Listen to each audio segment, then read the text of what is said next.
माय माऊली नमस्कार. विविध कथासार ग्रंथमधून आज आपण श्री नर्मदा पुराण अभिवाचन करत आहोत. तुम्ही सुद्धा हर हर नर्मदे बोला. चला तर सुरुवात करूया.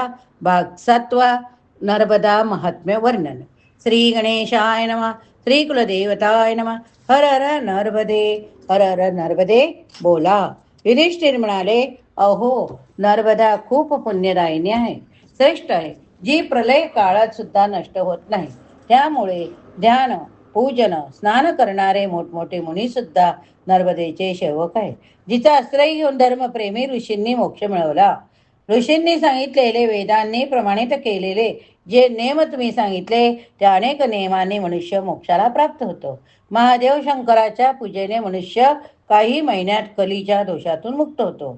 देवश्रेष्ठ ब्रह्मा किंवा जगद्गुरु विष्णूचे पूजन करणारा मनुष्य संपूर्ण पापातून मुक्त होतो, यामध्ये संशय नाही. परंतु हे निष्पाप हे सर्व मला आपण विस्तारपूर्वक सांगा, की ज्या गहन संसारात सारे जीव डुबलेले आहेत, ते स्वर्गात कसे पोहोचणार, या माझ्या संशयाचे आपण निवारण करा. श्री मार्कंडे म्हणाले, खूप जन्म घेतल्यानंतर मनुष्य जन्म मिळतो. या जन्मामध्ये मोठ्या कष्टाने श्री भगवान शंकराची भक्ती उत्पन्न होते. राजन, तीर्थ, दान, उपवासाच्या यज्ञाने तसेच अतिशय श्रद्धेद्वारा देव, ब्राह्मण पूजनाने मनुष्याला शंकराची भक्ती प्राप्त होते. त्यामध्ये धर्मप्रेमी जनांनी सर्व प्रकारे अनंत श्रद्धा ठेवली पाहिजे. श्रद्धा सर्वश्रेष्ठ आहे. भगवान शंकर श्रद्धेनेच लवकर प्रसन्न होतात. हे भरत, औषध उत्पन्न राजन, श्रद्धारहित सर्व कर्म निष्फळ असतात. त्यामध्ये भगवान शंकराच्या भक्तीचा आश्रय मनुष्याने घेतला पाहिजे. ज्याची जशी भक्ती तसे फळ मिळते. कोणाची भक्ती स्थिर असते, सात्विक असते, तर कोणाची राजस तामस असते. त्यांना त्याप्रमाणे फळ मिळते. सर्व जीव आपल्या कर्मानुसार वारंवार या संसारात येत जात असतात. शेकडो जन्मात देवाचे भजन पूजन करणाऱ्या ज्ञानी पुरुषाच्या पापकर्माचा नाश झाल्यावरच ब्रह्मा विष्णू महेश रूपी शंकराची भक्ती होते. भगवान शंकरामुळेच मनुष्याला निसंदेह मोक्ष प्राप्त होतो. तसेच जो ब्राह्मण नर्मदा तटाचा आश्रय घेऊन निसंशय तिन्ही वेदांच्या मार्गात आहे, तो परमगती प्राप्त करतो. एकाग्र मनाचा पुरुष अविकारी अविनाशी शंकराची भक्तीपूर्वक पूजा करतो, तो लवकरच सिद्धी मिळवतो. अन्य मनुष्याला सिद्धी मिळविण्यास खूप वेळ लागतो, परंतु नर्मदा तटावर सिद्धी लवकरच मिळते. सांख्यशास्त्राचे ज्ञाता जन 6 वर्षात सिद्ध होतात. ज्ञान प्राप्त झालेले वैष्णव सुद्धा सिद्ध होतात. नदीचे पाणी समुद्राला मिळते, त्याप्रमाणे सर्व योग जाणणारे लोक माहेश्वर योगास प्राप्त करून प्रलय काळात एकता मिळवतात. तेव्हा सर्व योगात माहेश्वर योग श्रेष्ठ. महेश्वर शंकराच्या परमभक्ती रूपात माहेश्वर योगाला प्राप्त करून मुक्त होतात. या नर्मदा तटावर भगवान शंकराची पूजा उपासना केल्याने मनुष्य पुनर्जन्म घेत नाही. ही गती खूप दुर्लभ, कठीण आहे. सर्व पापांचे नाश सुद्धा करणारी जीव नर्मदेचा आश्रय घेऊन लवकरच संसारातून मुक्त होतो. तेव्हा मनुष्याने नित्य नर्मदेमध्ये स्नान केले पाहिजे. भस्माचे लेपन करून नर्मदा तीरावर जाऊन मनुष्य शीघ्र गतीने सिद्धी मिळवतो. जो मनुष्य शांत राहून आदरपूर्वक तिन्ही त्रिकाळ प्रातः, मध्याह्न, सायंकाळ नर्मदेचे पूजन करतो, तो पापी पुरुष सर्व रोगातून मुक्त होऊन परमगती प्राप्त करतो. भले कितीही पापी पुरुष असला तरी तो 6 महिन्यात नर्मदेच्या स्नानाने शुद्ध होतो. शुद्ध मन असलेली व्यक्ती 3 महिन्यातच शुद्ध आणि सिद्ध होऊन जाते. ज्याप्रमाणे सूर्याच्या किरणस्पर्शाने पर्वतावरील बर्फाचे तुकडे होतात, अगदी त्याचप्रमाणे शुद्ध भस्माच्या कणाचा स्पर्श होताच पाप निघून जाते. सद्योजातम आदी मंत्राने युक्त असलेल्या भस्माने अभिषिक्त शंकराचे भक्त सूर्यासारखे निर्मळ तेजस्वी होता. त्याप्रमाणे गरुडाच्या भीतीमुळे साप पळून जातात, त्याचप्रमाणे भस्माने अभिषिक्त झाल्यावर संपूर्ण पाप नष्ट होते. जो आपल्या शरीराला नर्मदेच्या पाण्याने पवित्र झालेल्या भस्माने धूसर लिप्त करतो, तो लगेच अनेक पापातून मुक्त होतो, यात संशय नाही. जो पुरुष नेमाचे पालन करून विधीपूर्वक पाशुपात व्रताचे पालन करतो, शूद्राच्या अन्नारहित असतो, तो परमगतीला प्राप्त करतो. ब्राह्मणाचे अन्न अमृतासारखे असते, श्रमिकाचे अन्न दुधासारखे असते, वैश्याचे अन्न अन्नासारखे असते, परंतु शूद्राचे अन्न रक्तासमान मानले गेले. शूद्राच्या अन्नाने पुष्ट होऊन जे श्रेष्ठ ब्राह्मण मरतात ते तप ज्ञानरहित होऊन कावळे आणि गाढव होतात. मनुष्याचे पाप त्याच्या अन्नावर ठरलेले जाते, परंतु जो ज्याचे अन्न खातो तो त्याप्रमाणे होतो. शंकराने म्हटले आहे की विशेष करून यती धर्माचे संन्यासी साधूंच्या वेशात क्षुद्र अन्न खाऊन तपाच्या चंचलतेचा आश्रय घेणारा मनुष्य निसंदेह नरकात जातो. परंतु वेदांची अशी आज्ञा आहे की पाखंडी, लोभी, चंचल वृत्तीचे पुरुष संभाषण करण्यास किंवा जवळ बसण्या योग्य नाहीत. काही लोक मातापित्याच्या दोषाने, आपल्या कर्माच्या दोषाने, खोट्या ज्ञान अभिमानाने, काही अहंकाराने नष्ट झालेल्या धर्मशास्त्राच्या अर्थाविरुद्ध वागणारे क्लेश भोगत शैव मतामध्ये शिवभक्तीच्या प्रभावाने उत्तम गती प्राप्त करतात. श्रद्धारहित, पाखंडी, निंदित अर्थानुसार वागणारे दुष्ट अविकी पुरुष सिद्धी मिळवत नाही. फक्त तीर्थ कीर्तनाने निंदित दृष्टी भावना ठेवणारे लोक सिद्धी मिळवत नाही. तीर्थाचा मोठा प्रभाव असल्यामुळे किंवा शंकराच्या भक्तीचा आश्रय घेणारे विषय लोलुप जन निसंदेह नीच योनीत जन्म घेतात. तीर्थ किंवा दानाने सर्व पापांचा नाश होत नाही, परंतु अज्ञान प्रसादाने न झालेले पाप विनिष्ट होतात. असे समजून विधीपूर्वक परमात्म्याच्या जप करत ब्राह्मणाने सतत स्वधर्माचे पालन केले पाहिजे. जो ऊर्ध्वरूप त्रिलोचन रुद्राच्या मंत्राचे अध्ययन जप करतो तो आसक्तीरहित पुरुष 6 महिन्यात साक्षात शंकराचे दर्शन करतो.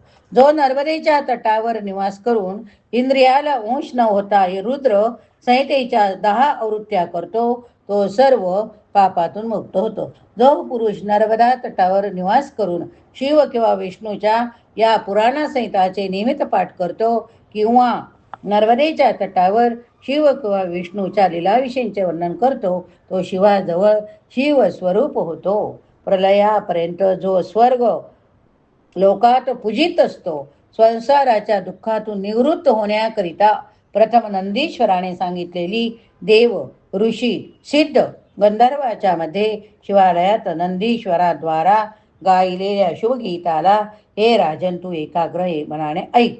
ही पवित्र नंदीगीता संसाराच्या भयाचा नाश करणारी, स्वर्ग मोक्ष देणारी होय. मार्कंडेयजी म्हणता नंदीश्वराने गायलेल्या शुभगीतामध्ये असे सांगितले की पावलोपावली संसार तापाने संतप्त झालेल्यांना, स्वतःच्या नाना प्रकारच्या कर्माने जखडलेल्यांना, संसार रूपी गहन गुहेला सोडू इच्छिणाऱ्यांना हिताची एक गोष्ट सावधानतेने सांगितली. इंद्र कुटिलतेचा परित्याग करा, यम न कष्ट करू नका, वरून आपल्या चित्ताला शांत करा. गणेश तुम्ही लोलुपता लोभाची चंचलता सोडा, दीन किंवा अनाथाला योग्य पात्र असलेल्याला सर्व धन द्या.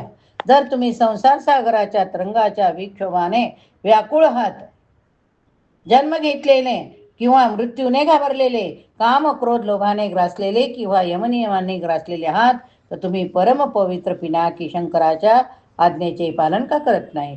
यमराज शिव जरी तुमची रक्षा करत असेल तरी जो मनुष्य विष्णूचा अनुयायी, विष्णूचा भक्त आहे, त्याच्या समोर भयंकर काळ सुद्धा लहान बालकाप्रमाणे तुच्छ.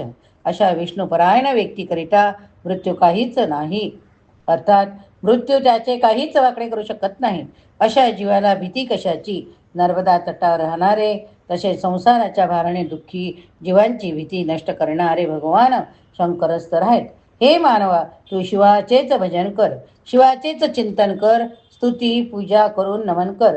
ज्ञान मोक्ष पाहिजे असेल तर शिवसंबंधी पुराणाचे वाचन कर.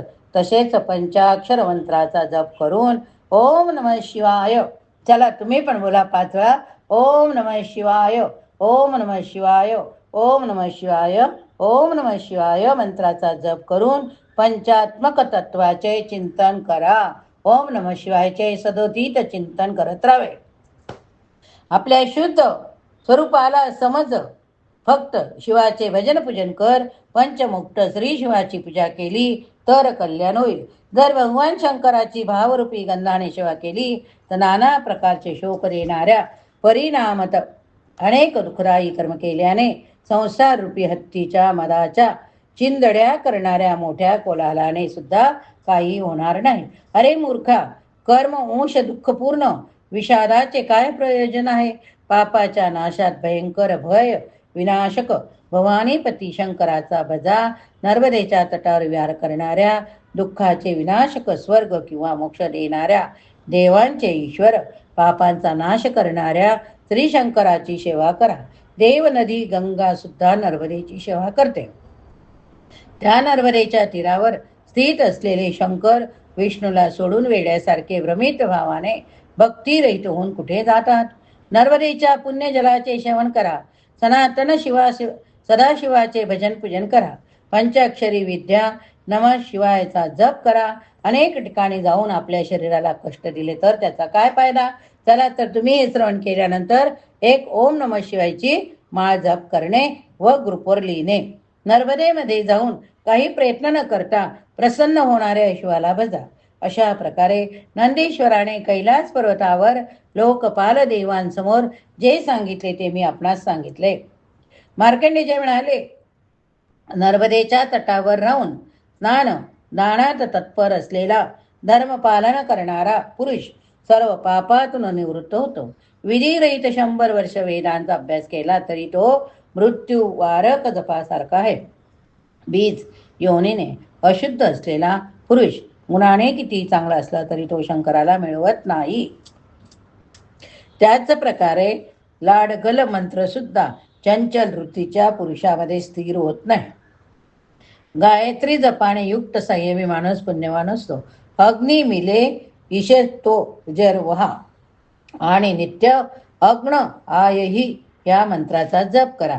चला, मंत्र कुठला मी परत सांगते. अग्नी मिले ईशेत तो जरत्वा आणि नित्य अग्न आयही या मंत्राचा जप करा.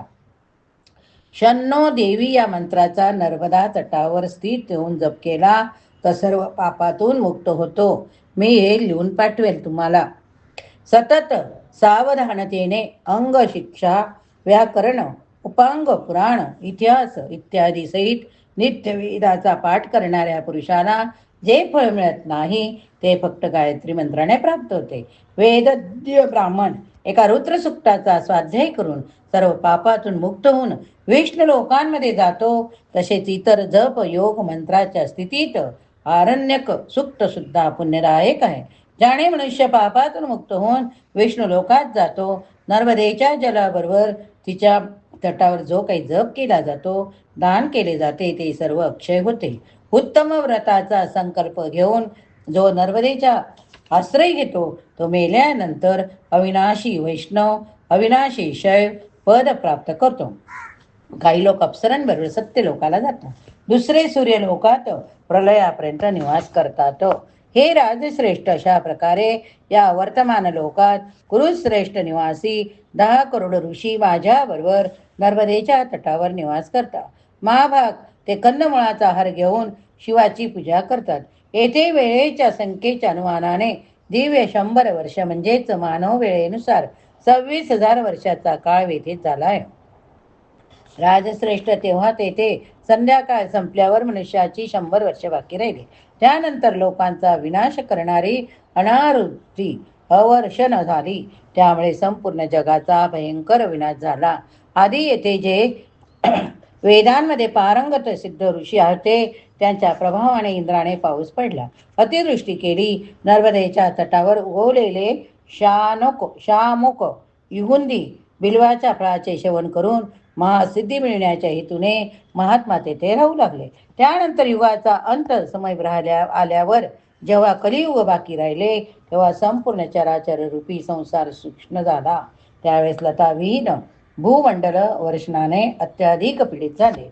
राजन, तेव्हा हजारोच्या संख्येने तहानभुकेने व्याकुळ झालेले ऋषी दुर्बल व शक्तिहीन झाले. त्यावेळी हवनाचा स्वाहाकार तसेच स्वदाकार नष्ट झाला. प्रलयाची वेळ आल्यावर लोक म्हणू लागले की आम्ही काय केले पाहिजे, कुठे जावे, आमचे रक्षण कोण करणार.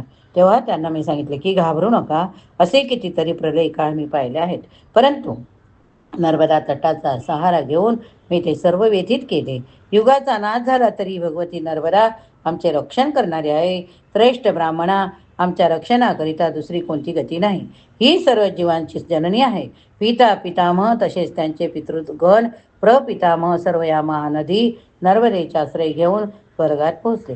भृगू आणि इतर 7 माझे पितामह जे आधी होऊन गेले, पवित्र हसऱ्या स्वभावाची माझी पावनी सौभाग्यवती द्रौमुर्णी आणि माझी माता मनस्वती, भार्गव, अंगी अंगिनीरस, पुलस्य, पुलह, वशिष्ठ, अग्निनंदन, कश्यप, महाभाग्यशाली नियमव्रताचे आचरण करणारे अन्य शेकडो हजारो महर्षींनी येथे सिद्धी मिळवली. त्यामुळे ही भगवती सदा सेवनीय आहे, तिचा कधी त्याग करू नये.